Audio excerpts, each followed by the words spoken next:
Symudais i Cymru 6 flwyddyn yn ôl ac nes i colli fy swydd oherwydd Covid. Bydd farw fy bos oherwydd Covid y mis Rhagfyr gyntaf dros Lochloi. So penderfynais i agor y gwely yn breakfast yn yr ysgubo gyferbyn y tŷ ac dwi wedi bod yn rhoi hwn efo hwn. Mae gen i lawer o gwestiwn sy'n defnyddio'r o peth ac dyna beth dwi'n gwneud trwy'r wythnos rhan.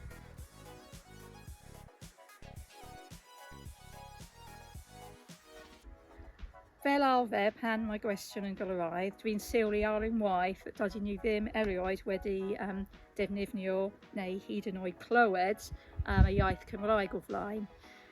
Nes i dechrau dysgu Cymraeg fy hun, i mi fy hun, 2 flwyddyn yn ôl ac dwi wrth i modd y cyfle i cyflawni y iaith iddyn nhw. Dwi'n gadael llyfrau, y literature, pethau fan'na ar y stafell, dwyieithog, so mae'n y cyfle i pobl i profi y iaith hefyd. Mae iaith, of course, yn canol y bywydau pobl lleol. Mae'n bwysig iawn that mae gwestiwn yn profi y iaith.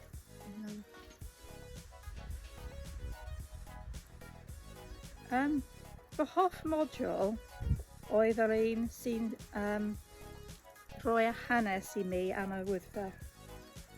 Nes i wrth i modd y modiwl hwn. Mae'n y lawr o hanes, does gen i ddim syniad am y peth.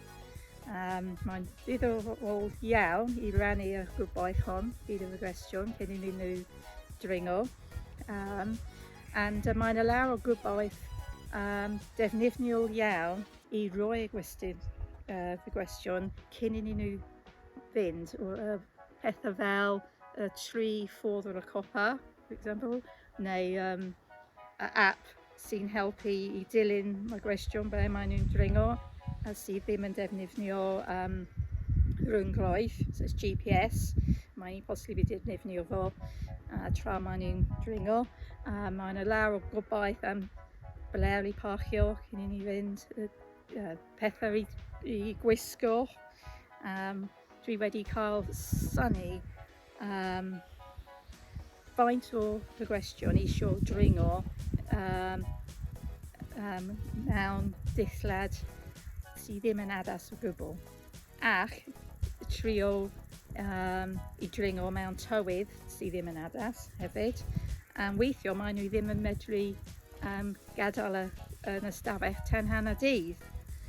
Maen nhw'n mynd i disgwyl i dringo i fyny ac i lawr mewn 2 or 3 awr. Dydy o ddim yn ddigon o amser i wneud o.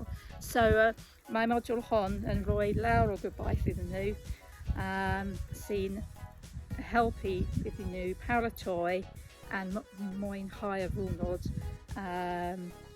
more successfully.